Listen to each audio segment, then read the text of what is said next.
Pay স্কেলের বিষয়টি দিন দিন বেশ জটিল হচ্ছে এবং সরকারি কর্মকর্তা কর্মচারীদের পে স্কেল আসলে কবে বাস্তবায়ন হবে সেটা নিয়ে একটা বড় প্রশ্ন দেখা দিয়েছে। তো আপনারা জানেন যে নতুন সরকার দায়িত্ব নিয়েছে, সেই সরকার কিছুদিন হলো তাদের কার্যক্রম চালিয়ে যাচ্ছে এবং প্রধানমন্ত্রী হিসেবে তারেক রহমান শপথ নিয়েছে। বিএনপি ব্যাপক সংখ্যাগরিষ্ঠ আসন নিয়ে তারা সরকার গঠন করেছে এবং তাদের একটা নির্বাচনী ম্যান্ডেট ছিল, নির্বাচনী ইস্তেহারে বলা ছিল যে পে স্কেল তারা যথাসময়ে কার্যকর করবে।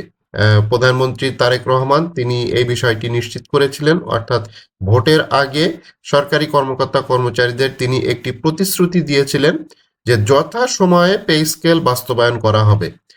তো সরকার যেহেতু তাদের কার্যক্রম চালিয়ে যাচ্ছে এবং সবচাইতে বড় বিষয় এই পে স্কেলের সাথে সংশ্লিষ্ট দুইজন নেতা জোনায়েদ সাকি এবং নুরুল হক নূর, তারা বর্তমানে এই সরকারের মন্ত্রী হিসেবে আছেন এবং জোনায়েদ সাকি তো অর্থ প্রতিমন্ত্রী হিসেবেই দায়িত্ব পালন করতেছেন।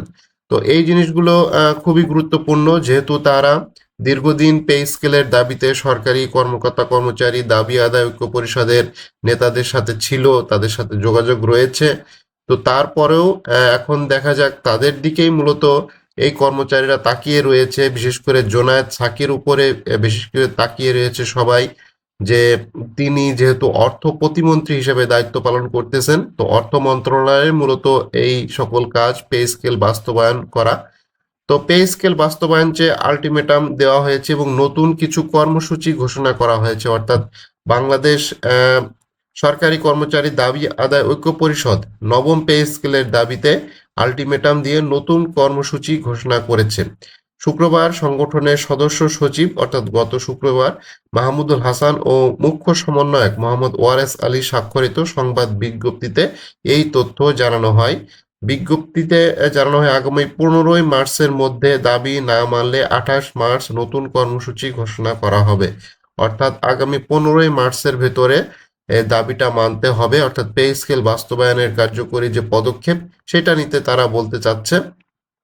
সেই অনুযায়ী তারা স্মারকলিপি দেওয়ার পাশাপাশি প্রতিনিধি সমাবেশ, সাংগঠনিক কর্মসূচি তারা পালন করবে। বিজ্ঞপ্তিতে বলা হয় 2015 সালে অষ্টম পে স্কেল 11 থেকে 20 গ্রেডের কর্মচারীদের বৈষম্য বেড়াজালে আবদ্ধ করার পর থেকেই প্রথম পর্যায়ে পে স্কেল বৈষম্য নিরসনের জন্য আবেদনের নিবন্ধন সহ বিভিন্ন কর্মসূচি পালন করলেও তৎকালীন সরকারের কাছ থেকে কোনো ধরনের সাড়া পাওয়া যায়নি এবং বিগত সরকার অর্থাৎ বিএনপি সরকার যেহেতু 1991 সাল এবং 2005 সাল পর্যন্ত দুইটি পে স্কেল দিয়েছিল, বিভিন্ন কথা তারা বলেছে এবং বিগত 11 বছর যে লাগামহীন দ্রব্যমূল্যের দাম এবং বর্তমানে যে রমজান মাস চলতেছে, এই রমজান মাসে তো আপনারা দেখতেই পারতেছেন প্রত্যেকটা জিনিসের দাম কিভাবে বৃদ্ধি এবং বাজারে যে এক প্রকার নাভিশ্বাস উঠে গেছে, বিশেষ করে তৃতীয় এবং চতুর্থ শ্রেণী কর্মচারী অর্থাৎ 11 থেকে 20 গ্রেডে যে সকল কর্মচারী আছে তারা তাদের সংসারটা কিভাবে চালাচ্ছে সেটা তো আপনারা কম বেশি অনুধাবন করতেই পারতেছেন। আর গত সরকার অর্থাৎ গত তত্ত্বাবধায়ক সরকার, অন্তর্বর্তীকালীন সরকার, তারা যে পে কমিশনের রিপোর্টটা দিয়ে গিয়েছে সেটা তারা চাইলে একটা দিয়ে যেতে পারতো, অর্থাৎ পে স্কেলের যে গেজেট সেটা দিয়ে যেতে পারতো, অর্থাৎ অর্থ উপদেষ্টা শেষ মুহূর্তে বলেই গিয়েছিলেন যে আমরা কিছুটা হলেও বাস্তবায়ন করব, অর্থাৎ সেই কিছুটা হলেও যদি তিনি বাস্তবায়ন করে যেতেন তাহলে হয়তো সরকারি কর্মকর্তা কর্মচারীরা পূর্ণাঙ্গ পে স্কেল এই বছর থেকেই হয়তো তারা পেত। তো নবম পে স্কেলের দাবিতে বেশ কিছু কর্মসূচির মধ্যে রয়েছে, সেটা হচ্ছে 22 ফেব্রুয়ারি থেকে 5 মার্চের মধ্যে স্থায়ী সংসদ সদস্য ও মন্ত্রীদের সঙ্গে সাক্ষাৎ ও তাদের মাধ্যমে প্রধানমন্ত্রী বরাবর নবম পে স্কেলের বাস্তবায়নের দাবিতে স্মারকলিপি প্রদান, এইটা তারা চেষ্টা করতেছে। অর্থাৎ বিভিন্ন মন্ত্রী আছে, যেহেতু জোনায়েদ সাকি এবং নুরুল হক নূর যেহেতু তারা এখন বর্তমানে মন্ত্রী হয়ে আছেন, প্রতিমন্ত্রী, দুইজনই প্রতিমন্ত্রী হয়ে আছেন এবং একজন তো অর্থ প্রতিমন্ত্রী জোনায়েদ সাকি, তো তার কাছে তার সাথে যোগাযোগ করা, তাকে তার মাধ্যম দিয়ে প্রধানমন্ত্রী তারেক রহমানের সাথে যোগাযোগ করা। তো এই বিষয়গুলো কূটনৈতিক পর্যায়ে অর্থাৎ সরকারকে জানানো, সরকারকে বোঝানো যে সরকারি কর্মচারীরা কি পরিমাণ কষ্টে আছে সেই বিষয়টা সরকারকে জানানো, এটাই হচ্ছে প্রথম পদক্ষেপ। একই সময় কেন্দ্রীয় নেতৃবৃন্দ, মন্ত্রী পরিষদ সদস্যদের সঙ্গে সাক্ষাৎ করে প্রধানমন্ত্রীর সাথে দাবি বা স্মারকলিপি প্রদান করার একটা উদ্যোগ নেওয়া হয়েছে। পবিত্র মাহে রমজান মাসব্যাপী বিভাগীয় শহরগুলোতে পে স্কেল বাস্তবায়নের দাবিতে প্রতিনিধি সমাবেশ ও সাংগঠনিক কর্মসূচি চলমান থাকবে। এবং 15 মার্চের মধ্যে সরকারের কি দৃশ্যমান কোনো পদক্ষেপ যদি না আসে, তাহলে 28 মার্চের সংবাদ সম্মেলনের মাধ্যমে তারা পরবর্তী যে কার্যক্রম অর্থাৎ পরবর্তী যে কর্মসূচি আছে সেইটা তারা দিবে। এবং প্রাথমিক অনুযায়ী যে এই যে মন্ত্রী, সংসদ সদস্য, প্রতিমন্ত্রী তাদের সাথে যোগাযোগ করা, তাদের মাধ্যমে স্মারকলিপি প্রদান করা এবং তাদের নিজেদের যে কষ্টের কথা সেটা জানানো, এটা হচ্ছে প্রাথমিক কাজ এবং এইটা খুবই ফলপ্রসূ হবে বলে আমি মনে করতেছি। কারণ অলরেডি পে স্কেলের জন্য এই সকল নেতারা, বিশেষ করে জোনায়েদ সাকি এবং নুরুল হক নূর, তারা তো যেহেতু মাঠে ছিল এবং তারা একত্রতা প্রকাশ করেছিল যখন এই যে ইন্টারিম গভর্নমেন্টের সময় বিভিন্ন আন্দোলন হয়েছে।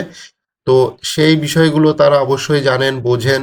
এবং পে স্কেল নিয়ে যেহেতু রিপোর্ট প্রদান করা হয়ে গিয়েছে, পে কমিশন তাদের চূড়ান্ত রিপোর্ট দিয়ে দিয়েছে, বিভিন্ন মন্ত্রণালয়, সশস্ত্র বাহিনী বিভাগ এবং জুডিশিয়াল সার্ভিস কমিশন থেকেও একটা পে কমিশনের রিপোর্টটা দেওয়া হয়েছে, অর্থাৎ রিপোর্ট সরকারের হাতে রয়েছে। এবং এই রিপোর্টের উপরে আরও একটি উচ্চতর যে কমিটি সেটাও গঠন করা হয়েছে, তারাও মূলত কাজ করতেছে। তো অর্থ মন্ত্রণালয় এই পে স্কেলের বিষয়ে তারা অবগত আছে, অর্থ সচিব থেকে শুরু করে তারা এই বিষয়টা দেখতেছে। যদিও ঈদের আগেই এই পে স্কেল ঘোষণা করা সম্ভব নাও হতে পারে, তবে অন্তত যেটা আগামী যে অর্থ বছর আসতেছে, ঠিক আছে, আগামী যে অর্থ বছর বাজেট হবে সেই বাজেটে যাতে পে স্কেলটা পূর্ণাঙ্গভাবে বাস্তবায়ন হয় সেটার একটা পদক্ষেপ সরকারকে নেওয়ার জন্য আহ্বান জানানো হচ্ছে।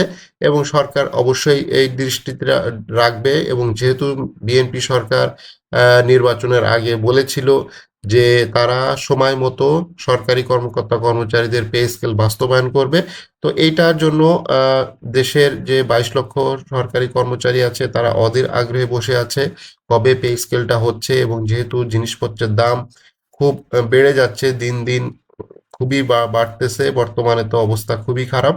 তো এটার ফলে যে অবস্থা, বিশেষ করে 11 থেকে 20 গ্রেডের কর্মচারী তারা তো বরাবরই বৈষম্যের বেড়াজালে ছিল। এবং এই যে পে স্কেল, যেটা পে কমিশনের যে রিপোর্টটা, আমরা চাচ্ছি যে পে কমিশনের যে পূর্ণাঙ্গ রিপোর্ট এইটা আসলে জনসম্মুখে প্রকাশ করা উচিত, অনলাইনে প্রকাশ করা উচিত, জনগণ যাতে এটা দেখতে পারে, বুঝতে পারে। শুধু একটা পেজ দেওয়া হয়েছিল পে কমিশনের, সেই ডক্টর ইউনিসের যখন উনি প্রধান উপদেষ্টা ছিল, সেই প্রধান উপদেষ্টার ফেসবুক পেজে একটা পেজ শুধু দেওয়া ছিল। বাদ বাকি যে রিপোর্টটা, পূর্ণাঙ্গ যে রিপোর্ট, সেইটা কিন্তু এখনো পর্যন্ত প্রকাশ করা হয়নি। তো যাই হোক, প্রকাশ না করলেও আসলে সমস্যা নেই। যেভাবে বেতন গ্রেড দেওয়া হয়েছে তাতে সরকারি কর্মচারীরা অনেকটাই সন্তুষ্ট হয়েছে বলে আশা করা যাচ্ছে। এবং এইটাই যাতে বাস্তবায়ন হয়, এটা থেকে যেন কাটছাঁট না হয়, এটা যে পর্যালোচনা কমিটি গঠন করা হয়েছে কিভাবে বাস্তবায়ন করা যাবে, তারা আসলে এই গ্রেডটা যেন বরং আরো বাড়াইতে পারে টাকার অঙ্কটা, কিন্তু টাকার অঙ্ক যাতে কমে না যায় সেই বিষয়টা অবশ্যই খেয়াল রাখতে হবে বর্তমান কমিটিকে। তবে পে স্কেল নিয়ে যে বাস্তবায়ন আলটিমেটাম দেওয়া হয়েছে, নতুন কর্মসূচি সরকারকে জানানো, মন্ত্রীদের সাথে, সংসদ সদস্যদের সাথে যোগাযোগ করে প্রধানমন্ত্রী তারেক রহমানের সাথে যোগাযোগ করা, এটা একটি ভালো উদ্যোগ বলে আমি মনে করি।